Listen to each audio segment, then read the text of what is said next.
KGO-TV presents The Great Ideas, a program devoted to understanding the ideas by which we live. You are cordially invited to take part in this exciting adventure in uncovering the meaning of the ideas we all use every day of our lives. Each week at this time, Dr. Mortimer J. Adler, speaking informally to you across his desk, will undertake to explain one of the great ideas. He will try to answer the questions raised in your mind by that idea or by his explanation of it. He invites you to send your questions in. A set of the first-year selections from the great books donated by the Great Books Council of San Francisco will be given to each person whose question is discussed on this program. KGO-TV brings philosophy to you in the person of Dr. Adler, one of America's foremost philosophers, director of the Institute for Philosophical Research in San Francisco, and editor-in-chief of the two-volume Syntopicon, or Encyclopedia of the Great Ideas. Dr. Adler. Good afternoon. Mr. Luckman and I welcome you to another discussion of the great ideas. Today we begin the discussion of art, and we begin with the most general consideration of what art is and what its significance or role is in human life. Now, there's something I've been meaning to say for some weeks now, something that I think many of you have recognized yourself, that in the discussion of ideas, words often get in the way. This is particularly true of the great ideas. Words make great difficulties for them, and among the great ideas, it is especially true of art.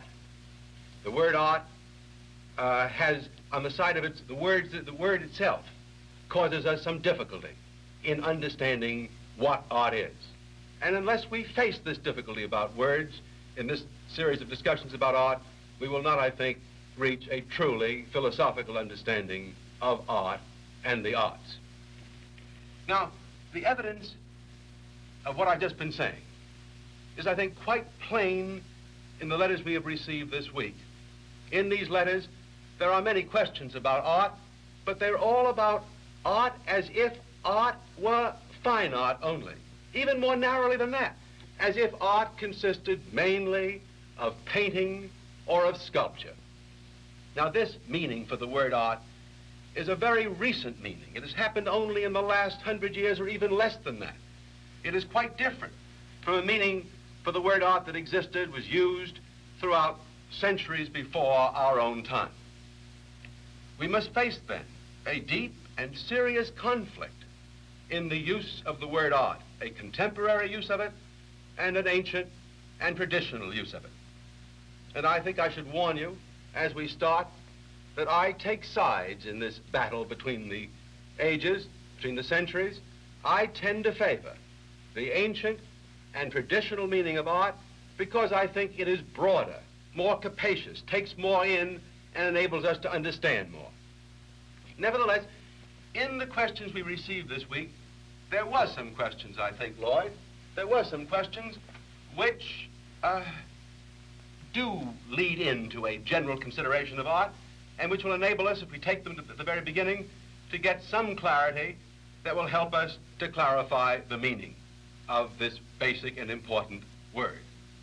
I'm thinking particularly, Lloyd, of the questions from Mrs. Springer and Mrs. Bertrand. Yes. Would you read those, please? I have them right here. Mrs. Springer is a resident of Sacramento, and she asked the following question.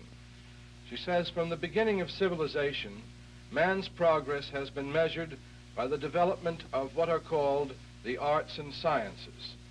That familiar phrase, arts and sciences, makes Mrs. Springer want to know how you distinguish between art and science. Mrs. Springer, I think that the distinction itself is as easy as the phrase is familiar. In fact, it is another familiar phrase that all Americans are acquainted with that enables me to explain the distinction. The phrase is know-how. We speak of people having know-how. And when we say that a man or a woman has know-how, we mean that he has a certain skill or expertness or technique in making something or producing something. Art, then, in the most generic sense of the word, is technique. In fact, that word technique in English comes from the Greek word techne, which in Greek means art. In contrast, science is not know-how, but consists in knowing that something is the case, or knowing what is the case, or even in some cases, knowing why it is. Now, the other question, Lloyd, from Mrs. Bertrand. Yes, she's a San Franciscan, and she's been reading a book on our subject, a book by Jacques Maritain. By the way, Lloyd, an excellent book, one of the best books on the subject, Art and Scholasticism. That's the one. And she says that Maritain asked the following question: how does prudence, at once an intellectual virtue and a moral virtue, differ from art, which is a merely intellectual virtue? Now, she'd like to know how you answer this question posed by Maritain. My answer, Mrs. Bertrand, is going to be exactly the same answer that Maritain gives. It's the only answer I know. But first, let me say that you must understand how Maritain is using the word virtue. In America today, in the modern world in general, we tend to use the word virtue to name the moral virtues, things like temperance or courage or even prudence. But Maritain is using the word virtue in a broader sense for good intellectual habits as well as good moral habits. Thus, for Maritain, art and science and wisdom and understanding are virtues as much as temperance and justice and courage. Now then, in terms of this understanding of virtue, let me say that these two intellectual virtues, prudence and art, both of them consist in know-how. But the difference between them is that prudence consists in knowing how to act well, knowing how to do something well, whereas art consists in knowing how to produce or make something in a good manner, to produce something that is good. Perhaps, Lloyd, I can summarize the two distinctions that these questions call for in a chart that puts together the distinctions we've discussed: art, science, and prudence. Let's look at this chart together. Science and art and prudence, all three of them involve knowledge or knowing. But whereas science consists in knowing that something is the case, or what something is, or why it is, both art and prudence consist in knowing how. Knowing how. But whereas art consists in knowing how to make something well, prudence consists in knowing how to act well, how to behave well morally or politically. Now, let me come back in terms of this to the generic meaning of art that I think we should face, which is the ancient meaning that I referred to at the very beginning. The generic meaning of art as skill in production, skill in making something, so that anything in which a human being has had a hand and has expressed his skill in the production of it, that thing is a work of art. Now, as I look around this room, or as you look around the room in which you're sitting, I seem to be surrounded by nothing but works of art. This paperweight is a work of art. This telephone is a work of art. This cigarette box is a work of art. This pencil is a work of art. These cigarettes, that clock, the desk itself is a work of art. In fact, everything I see, except you, Lord, is a work of art. And if I exclude myself as well, but I think perhaps we ought to get personal about ourselves in this respect. So I'd like to show you a picture of something which is not a work of art. I have to go outside this room, outside of your room. Here is something which is not a work of art. A tree in a primeval forest which came into being and grew without any effort on man's part. An extraordinarily big and glorious tree. And you remember, of course, those trite but quite true lines of the poet Joyce Kilmer, which says this very thing: poems are made by fools like me, but only God can make a tree. Now then, consider another thing which is not a work of art. I hope you all agree with me that this, a human baby, is not a work of art. But as soon as if you do agree with me that a human baby is not a work of art, we get into difficulties at once, because I said that the tree was not a work of art because it came into the forest and grew there without any human effort. I can't say of the baby that no human effort is involved in its production. But I can say, and I shall try to explain this later, that the kind of human effort that is involved in its production doesn't make it a work of art. Now, according to the contemporary sense of what art is and what works of art are, I would not have the difficulty I just had. In fact, according to the contemporary sense of works of art, there's nothing on my desk or in this room which is strictly a work of art. Again, I must leave the room. I must go now to a museum, for the contemporary sense of works of art consists of thinking of things, referring to things which hang on the walls of museums or stand on pedestals there. And here is a very famous work of art, a statue, one of the great statues by Michelangelo, the Pieta, which stands at the very entrance to St. Peter's in Rome.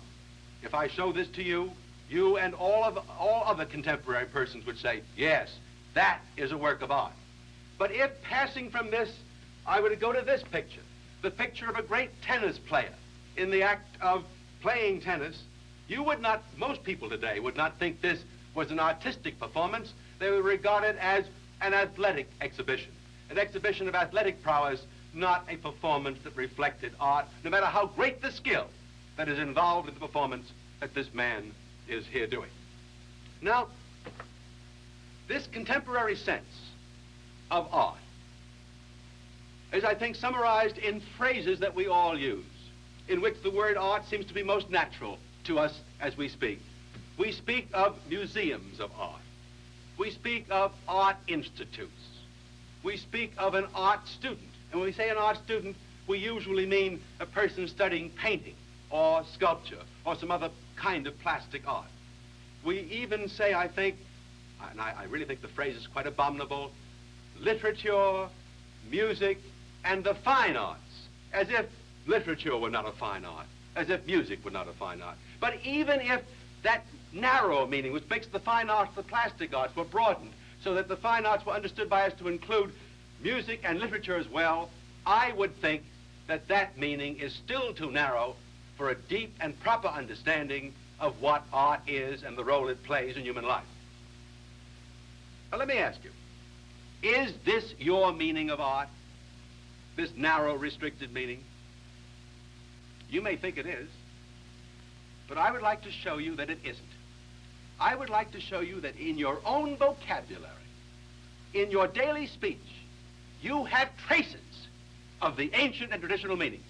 For example, all of you talk about the industrial arts. You talk about the arts of war. You talk about the art of teaching and the art of medicine. Everyone uses the phrase, the arts and crafts. And everyone understands, I think, that in the meaning of that basic word artisan, there is as much the meaning of art as in the higher word artist. Now this, I think, this meaning, which you have in your own vocabulary, as these phrases that are familiar to you, I think, reveal.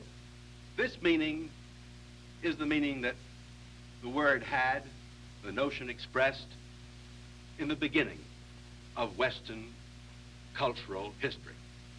One finds this, by the way, plainest of all in the writings of the two great Greek philosophers, Plato and Aristotle. The works of Plato are full of references to art, perhaps more frequently than his references to philosophy or science. And not only does he refer to art and talk about the various arts, but he gives very frequently everyday examples of what he means by the arts and artists. And I would like to illustrate, show you pictures of artists that Plato talked about. I cannot show you these in the dress they would have worn upon the streets of Athens, but I can show you the same artists in modern dress. Plato very frequently and with great pleasure talks about a basic art, the art of the cook. Here is the picture of an artist in the deep Platonic sense of what human art is. Plato, even more frequently, talks about the art of the pilot. Plato, of course, thinking of the pilot, was thinking of the navigator of a vessel on water. But for us today, in modern dress, as it were, here are pilots. Pilots in the air instead of on the sea. But nevertheless, basically the same art that Plato was talking about. And another familiar art in Plato's day is still a familiar art in our day and carries this basic meaning of the notion art, the art of the physician. Here is a picture, not of a physician simply, but of a surgeon performing an operation. This also is a basic human art. Now, when one understands this meaning, one is entitled to ask, is it just a Platonic meaning? Or did this occur only among the Greeks? Did only Plato and Aristotle have this broad meaning of art to cover everything from cookery to painting and poetry? The answer is no. This meaning, this basic meaning of art, and broad and wide, capacious meaning of art, persisted through almost the whole of Western European civilization until yesterday. It ran through the Roman antiquity, the Middle Ages, and the Renaissance, and came down to the middle of the 19th century. Let me show you this by reading two passages from the great books, one from Rousseau at the middle of the 18th century, and one from Adam Smith toward the close of the 18th century. These passages, which I've marked in the syntopicon to read to you, indicate this, that as recently as a century or half ago, this basic meaning of art, this broad meaning of art, was still the common meaning in everyday speech. My glasses on. Rousseau, like Lucretius, the Roman poet, looked upon the rise of civilization itself as something that depended upon basic human arts. Lucretius had referred to the rise of civilization as a result of the fashioning of metal tools and the domestication of animals and the cultivation of the soil. And here, centuries later, many centuries later, Rousseau says, metallurgy and agriculture were the two arts. Metallurgy and agriculture were the two arts which produced this great revolution.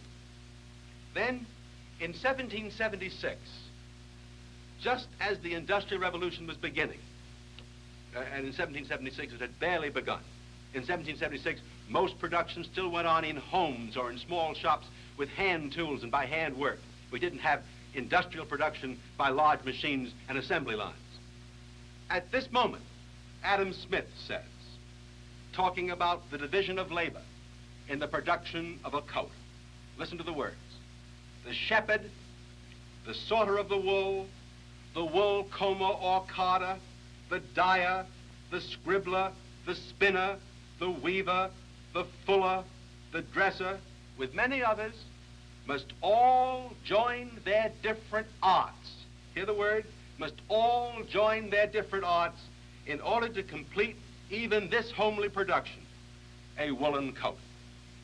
You know, as I listen to you, particularly reading that quotation from Adam Smith, I'm rather puzzled, particularly by this one thing.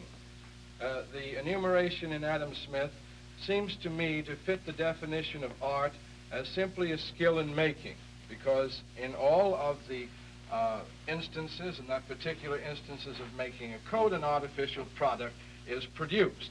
Now, either produced or becoming produced. And then there's another question that arises too.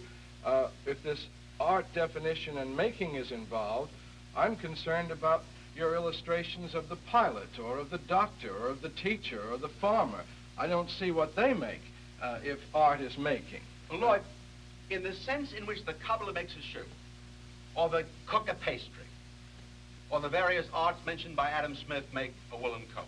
In that sense, these other artists you mentioned, the farmer, the pilot, the physician, they don't produce anything that you would call an artificial product. That's right. On the contrary, the things they help come into being, help generate themselves, like health in the case of the physician, or knowledge in the case of the teacher, or the fruits and grains of the field in the case of the farmer. These are the products of nature. And they are natural effects, not artistic effects. And I'm going to try to explain, therefore, I can't today, Lloyd, but I'm going to try to explain next week these very special and queer arts which are different from the other arts in that what the artist in this case helps to produce turns out to be a natural product, not an artificial thing. Well, now... Just one moment more. All right. But, pause. Surely. Because there's one thing that's clear from this, and that is that if you look at these arts, like healing and teaching and farming, as compared with shoemaking and cooking, the meaning of art must not be found in the product. Art is not connected necessarily with an artificial product. The meaning of art lies in the skill. And we do know that the physician has skill and the farmer has skill, even if the product is something natural, not artificial. Well, now I can come in with my concern about this distinction between artificial and natural. Yes. And I'm particularly concerned because I remember a question here about the distinction between these two words. It's the one that Mrs. Stevenson sent in from San Francisco. And she asked right on the point whether the distinction between the artificial and the natural throws then any light on the meaning of art. It does indeed. Mrs. Stevenson, that distinction between the artificial and the natural goes right to the heart of the matter. Let me see if I can state it for you. We call things natural, which can come into being without any human effort. And when we call something artificial, we call it that because some human effort is necessarily involved in its coming into being, its production. That, unfortunately, brings us back to the baby again, because everyone has a right to say, but human effort is involved in the production of the baby. Why then don't you say the baby is artificial instead of natural? And that is the question I've got to answer. Let me see if I can answer it. I can't answer it directly. I've got to answer it in terms of a threefold distinction that I think will explain the difference between works of art, Lloyd, between natural productions and the divine creations. Let's look at another chart together. In this chart, I'm trying to compare for you three different ways in which things can come into being by processes of natural generation as the baby is born. In fact, what do we say about the baby, about the production of the baby? We don't say it's produced, we say it is reproduced. We don't say it's created, we say it is procreated. That's terribly important, the fact that we use reproduced and procreated there. Natural generation, which consists in the reproduction by a body of another body out of itself or its like. Notice that, a body out of a body or something like itself, either its own body or something like itself. As compared with natural generation, artistic production and divine creation both are alike in that the production is by mind, not by body, and by idea. The artist must have the idea in advance of the thing he's going to produce. No parent has in advance the precise idea of the baby that's going to be reproduced. But whereas the artistic production of man is by mind and idea out of natural materials afforded him by nature, divine creation on any theory of creation is by the divine mind and idea, as we say in theology, out of absolutely nothing. Let me come back to one other point. The difference between a human reproduction, a baby, and a work of art is that the baby may resemble the parents or may not resemble the parents. And if the baby resembles the parents as opposed to the grandparents, it may resemble the parents in body rather than in mind. But any work of art, whether it be the simplest thing that's fashioned by a man or a great painting or a great poem, resembles the soul or spirit of the maker. This is why art, this shows you that art involves the human spirit, the human intelligence, the human mind, ideas, as reproduction in the case of the baby does not. Now, this leads to two concluding points I would like to make. The first is the distinction between making by instinct, and making by art.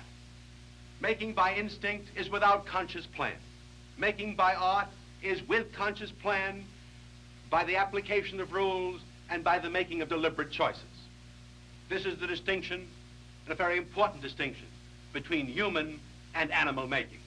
Let me read you one passage from Karl Marx on this distinction between human and animal making. Karl Marx says, a spider conducts operations that resemble those of a weaver, and a bee puts to shame many an architect in the construction of her cells.